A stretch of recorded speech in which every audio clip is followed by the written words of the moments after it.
Hi dear students, I am Vinayak Anand Kamath, Faculty of Physics, Siddhartha Pre-University College, Bhatkal. As we move from class 10 to 11, there is a need of some refreshment course which we already learnt in our secondary school level. Today, I will try to put some efforts to construct some bridge of knowledge between your secondary school mathematics and science concepts that is necessary to understand the pre-university level physics. Our ancestors were very close to the nature and they were always wondering about the mysteries which occurs around them. For example, how rainbow appears in the sky, why rainfall occurs in a particular season, why eclipse occurs, and many more.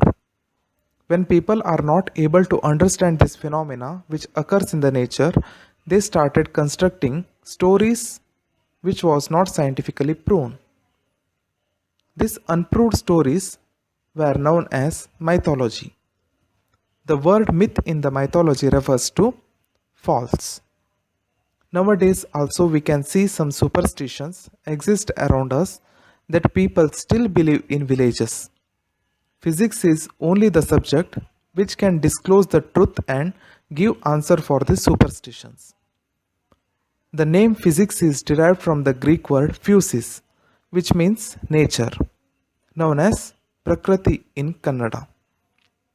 The nature is basically made up of 5 elements, namely earth, ether, also known as sky, air, water, and fire. If we go to the ancient history of our India, we also find the same concept of nature known as Panchatattva, which are Prithvi, Akasha, Vayu, Jala, and Agni, which are referred as gods in Hindu mythology. But due to the lack of documentation in Indian system, we lost a lot of our informations. Language is most important tool for communication as well as to transfer the knowledge. The subject physics has mathematics as a language to understand and explain the natural phenomena occurring in this physical world.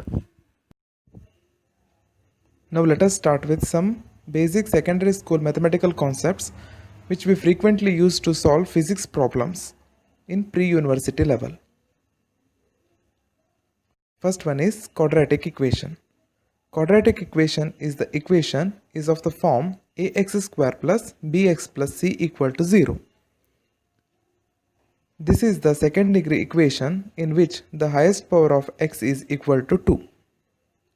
There are two methods to solve this kind of the equation. First one is method of factorization, second by using mathematical formula. Now let us consider one example, x square minus 5x plus 6 equal to 0. By using the method of factorization, we will get the value of x as 3 and 2. We can also find the value of x by using the formula, that is x equal to minus b plus or minus square root of b square minus 4ac divided by 2a. In this case also we will get the same answer for x as 3 and 2. Now let us try to understand what is meant by the roots of the equation. In the given above equation, that is x square minus 5x plus 6 equal to 0, we got its roots as x equal to 3 and x equal to 2. The given equation x square minus 5x plus 6 equal to 0, which resembles the quadratic equation which is of the form ax square plus bx plus c equal to 0, with a is equal to 1, b is equal to minus 5 and c is equal to 6. If we plot the graph for this given equation, that is x square minus 5x plus 6 equal to 0, by substituting the various value of x such as minus 5, minus 4, minus 3, minus 2, minus 1, 0, plus 1, plus 2 and so on, we will get the nature of the graph like this. Here in this graph, the curve cuts the x-axis at 2 points, that is at x equal to 2 and another point x equal to 3, which are called as roots of the equation x square minus 5x plus 6 equal to 0. Therefore, roots of the quadratic equation is the points where the curve crosses the x-axis. Before going to the angle measurement, it is necessary to know what is angle. To explain an angle, let us consider two coterminal rays. Coterminal rays means the two rays that starts at the same point and goes in the different direction. Now let us fix one ray along the positive x-axis and allow the another ray to move. Then the quantity that the moving ray makes with the fixed ray is called an angle. Suppose the moving ray comes in a counterclockwise direction, we get positive angle. However, clockwise rotation of the moving ray gives negative angle. There are two types of angle measurements. First one is sexagesimal system and second one is circular system. Sexagesimal system is a Babylonian system in which the angle is measured in terms of degrees. In a circular system, the angle is measured in terms of radians. In a Babylonian system, that is sexagesimal system, one complete rotation of moving ray is considered as 360 degree. Now let us look at this video to understand the relationship between degree and radians. This angle would measure around 30 degrees. A right angle would measure 90 degrees, a straight line 180 degrees, and one complete rotation 360 degrees. Do you know why 360 degrees? It's somewhat arbitrary and had something to do with the base 60 number system. Do we have some other way in which we can measure angles such that it makes a little more sense? Yes, that brings us to the concept of radians, and trust me, not many people understand what radians mean. Most people know how to convert from degrees to radians and vice versa, but it ends there. To understand what radians mean, let's draw a circle. Let point O be its center and length R be its radius. Now let me take this length R and place it here at this point. Now all I do is push it onto the circumference of the circle. The length of this red part is still R. It has just become curved, and that's all. The curved length R starts from here and ends here. Now, from the center of the circle, we draw another radius that joins the other end point of the red curve. This length will also be R as it's the radius. Let's analyze the figure. We have an arc of length equal to the radius of the circle and two radii joining the center and the endpoints of that arc. Remember, the length of the arc is equal to the radius of the circle. This angle formed here is 1 radian. That's the concept of radians. Actually, there's radius everywhere around this angle. R, R and R, and that's probably why they call it radians. According to various scientists and mathematicians, this is a more logical way to measure angles. It's because we're measuring the angle in relation to the radius of the circle. But how are radians related to degrees? What would this angle be equal to in degrees? If you understood the concept of radians well, then understanding the conversion between degrees and radians would be a walk in the park. What is the circumference of a circle? It's 2 pi r, where r is the radius of the circle.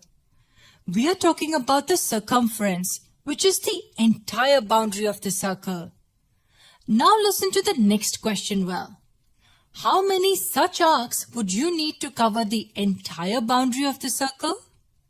Let me repeat the question. How many such arcs of length r would you need to cover the circumference of the circle? Pause the video and see if you can work through this on your own.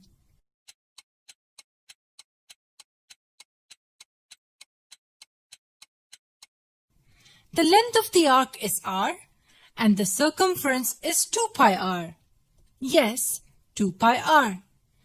It means we would need 2 pi such arcs to cover the circumference. 2 pi arcs? What does that mean? As pi is approximately 3.14, we would need 6.28 arcs to cover the circumference. How would it look?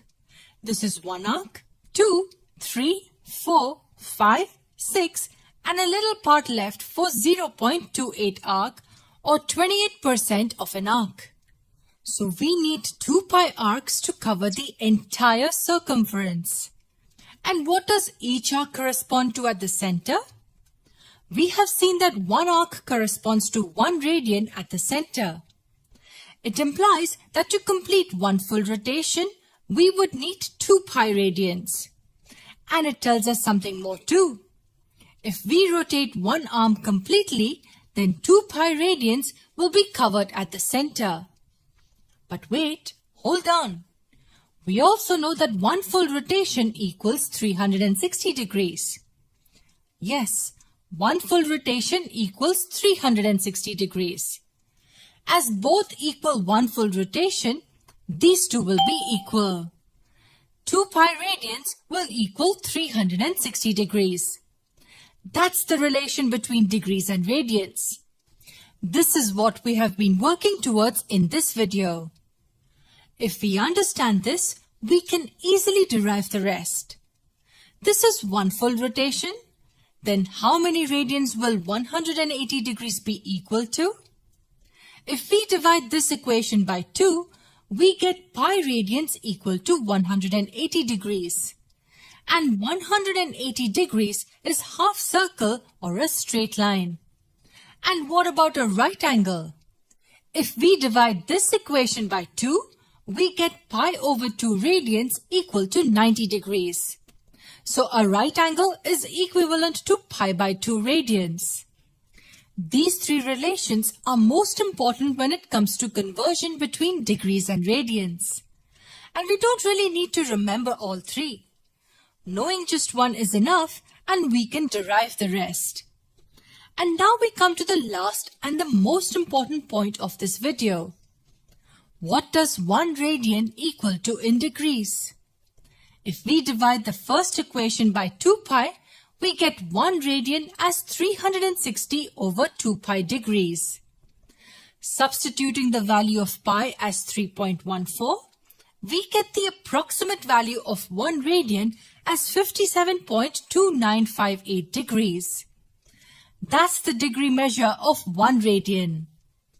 If we have an angle like this, which measures 1 radian, it will equal 57.2958 degrees.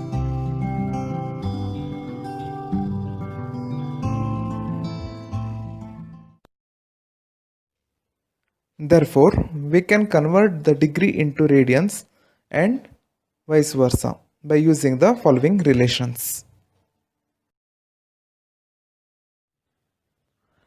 Now let us discuss about the trigonometry. The word trigonometry can be break into 2 parts. First one is trigono, means trigonal. That is the model which has 3 angles, that is triangle. Metry means measurements. Therefore, the trigonometry is the subject which deals with the measurement of triangles. Now let's go for the coordinate plane for a circle. Now let's draw a radius r and allow it to start move along quadrant 1. Whenever we draw a line from the end of the radius perpendicular to the x-axis, we get one right angle triangle. In this right angle triangle, we can notice that the base of the triangle, which takes the value of x-axis, and height of the triangle takes the value of y-axis.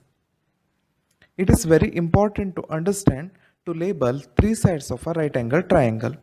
Since right angle triangle has 3 sides, we had given its separate name, that is the hypotenuse, the opposite side and the adjacent side. Labeling the hypotenuse side is very easy. That is the side in a right angle triangle which is always opposite to the 90 degree. Before labeling the other two sides for this right angle triangle, we have to carefully choose the reference angle. In this case, the angle of interest is the angle that made between the moving radius of the circle with the positive x-axis. In such case, the side opposite to the reference angle becomes the opposite side. If we once label the two sides, that is adjacent side and hypotenuse side for the right angle triangle, it is very easy to label the third side for that right angle triangle, that is adjacent side. The adjacent side of the right angle triangle on which both the angle of interest and 90 degree were located. The adjacent side and opposite side for the right angle triangles are not fixed, and it changes depending upon the position where our angle of interest is located. Suppose our angle of interest is located here, then this becomes the opposite side and this side becomes the adjacent side. But hypotenuse side is always fixed, that is opposite to the 90 degree in a right angle triangle. If we allow the radius of the circle to move in the different quadrants, then the length of the adjacent side and hypotenuse sides are continuously changes with the angle of interest. Therefore, in the trigonometry, there is a relationship between the angle of interest and these sides by some functions, namely sine, cosine, tangent.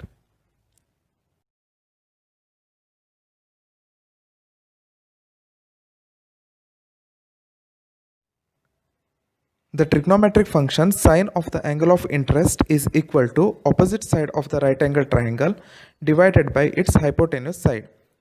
The cosine of the angle of interest is obtained by dividing the hypotenuse side of the right angle triangle to its adjacent side. However, if we divide the opposite side by its adjacent side of the right angle triangle, we get the tangent of angle of interest. The tangent of angle of interest is also equal to sine of the angle of interest divided by cosine of the angle of interest. Here in all these cases, we have to confirm that the triangle should be a right angle triangle. There are further three more trigonometric functions which can be obtained by reciprocating the basic three trigonometric functions, that is sine, cosine and tangent. The reciprocal of sine gives cosecant, the reciprocal of cosine gives secant, and reciprocal of tangent gives cotangent. We can remember these definitions by using the mnemonic SOHCAHTOA. This letter stands for sine, opposite over hypotenuse, and then cosine, adjacent over hypotenuse, and lastly tangent, opposite over adjacent. Looking at this triangle with the sides of length 3, 4 and 5, here in this case sine of theta must be equal to 3 over 5. Cosine of theta is equal to 4 over 5 and tangent of theta is 3 over 4. Let us take this triangle with the sides 5, 12 and 13 and evaluate all 6 trigonometric functions for this angle theta. We can place all the letters first to represent the sides involved in each calculations. Then we fill the respective numbers. This is the 6 values we end up with. Now we know how to evaluate these trigonometric functions for a triangle. Let us look at two special triangles that comes up a lot. These are 30, 60, 90 triangle and 45, 45, 90 triangle. Let us find sine, cosine and tangent for these three triangles. First, for 30 degree, as we know, if the length of opposite side of 30 degree is 1, then Other two sides of this triangle should be root 3 and 2. Therefore, sine of 30 is 1 over 2. Cosine of 30 is root 3 over 2 and tan of 30 is 1 over root 3. But since we don't like the roots in the denominator, we multiply and divide by root 3.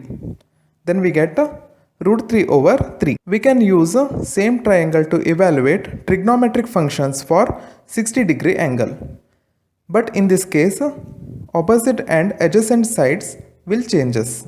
Now in this case, we get sine of 30 is root 3 over 2, cosine of 60 is 1 over 2 and tangent of 60 is root 3 over 1 or simply root 3. Now let's do the same for 45-degree angle. In this special triangle, as we learnt in a basic trigonometry, if opposite side of 45-degree triangle is 1, then other two sides must be 1 and root 2. So sine of 45 is 1 over root 2, but if we multiply and divide it by root 2, then we get root 2 over 2. Similarly, cosine of 45 degree gives us same value, since two legs have same length. Finally, tangent of 45 degree will be 1 over 1 or simply 1. This value of trigonometric functions are very common and comes again and again. To understand how the sign of this trigonometric function varies in the different quadrant, let us consider about unit circle. A unit circle is simply a circle with a radius equal to 1. Let's pick a point on this unit circle. We call this point as x, y. Here in the first quadrant, x has the positive value and y also has positive value. If you look into the triangle, it is a right angle triangle with the angle of interest is theta. In this right angle triangle, the side opposite to the angle of interest is opposite side, which is equal to y. The side adjacent to theta is x and the hypotenuse side is the radius of the circle, which is r. In this case, the radius is 1 because it is a unit circle. Now, once you labeled opposite, adjacent and hypotenuse side, it is easy to find trigonometric functions. That is, sin theta is opposite over hypotenuse. In this case, opposite side is positive y and hypotenuse side is positive 1. Therefore, sin theta is y over 1 or simply y. If we find the value of cosine, we get cosine of theta is equal to adjacent over hypotenuse. In this case, adjacent side is positive x and hypotenuse side is again 1 because it is a unit circle of radius 1. Therefore, cosine of theta is equal to x over 1 or simply x. And finally, the tangent is opposite over adjacent. Therefore, tangent of theta is equal to y over x. We also know further three trigonometric functions, that is secant, cosecant and cotangent. However, we consider these three trigonometric functions are reciprocal to the basic trigonometric functions.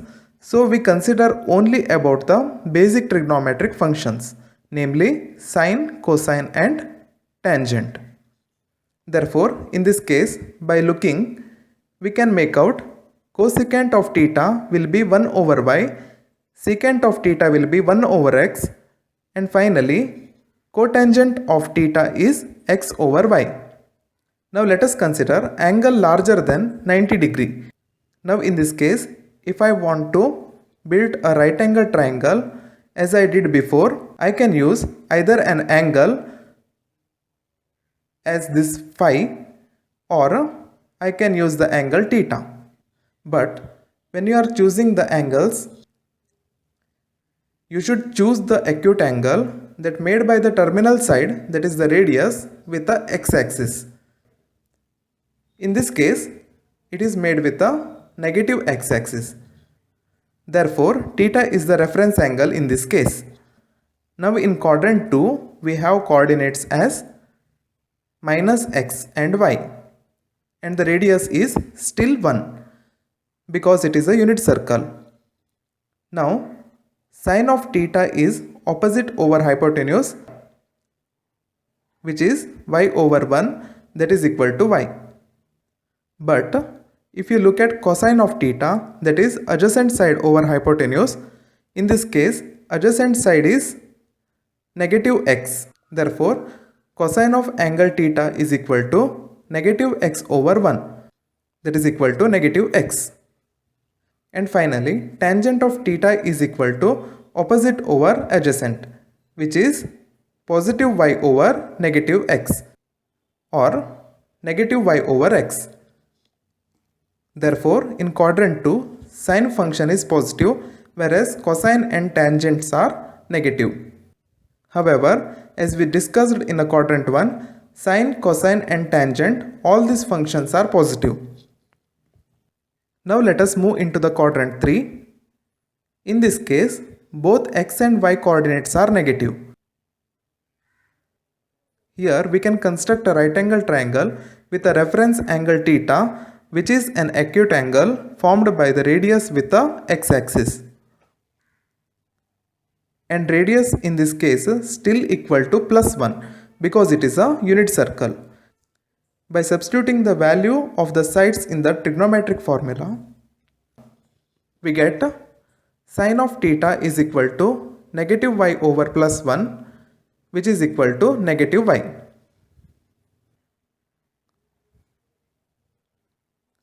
Cosine of theta is equal to adjacent over hypotenuse, that is negative x over 1, which is equal to minus x.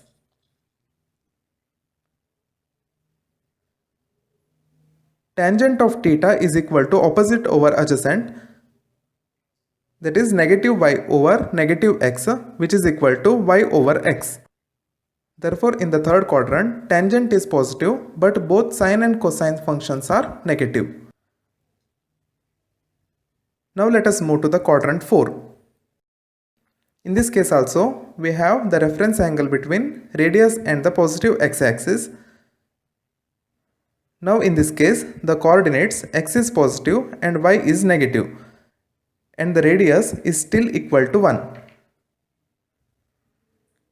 Now if we look at sine, cosine and tangent, we get sine of theta is negative y.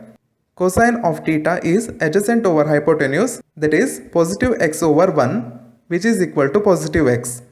And tangent of theta is opposite over adjacent, which is equal to negative y over x. Therefore, in the quadrant 4, cosine is a positive trigonometric function, whereas sine and tangent are negative. Therefore, if we simplify, in the quadrant first, all the trigonometric functions are positive. In the quadrant 2, just sine is positive. In the quadrant 3, only tangent is positive. And in quadrant 4, only cosine is positive. Thus, students can remember these letters A, S, T, C by a mnemonic, all students take calculus. That is, all trigonometric functions are positive in quadrant 1. This also includes cosecant, secant and cotangent. In second quadrant, sine is positive. Therefore, the reciprocal of sine, that is cosecant, is also positive. In quadrant 3, tangent and the reciprocal of tangent, that is cotangent, is positive. And in quadrant 4, cosine and reciprocal of cosine, that is secant, are positive.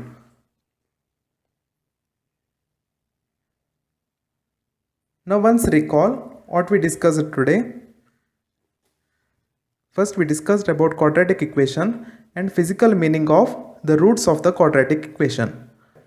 Then we studied about types of angle measurements, the trigonometric functions and its signs in the different quadrants have discussed at the end of this session.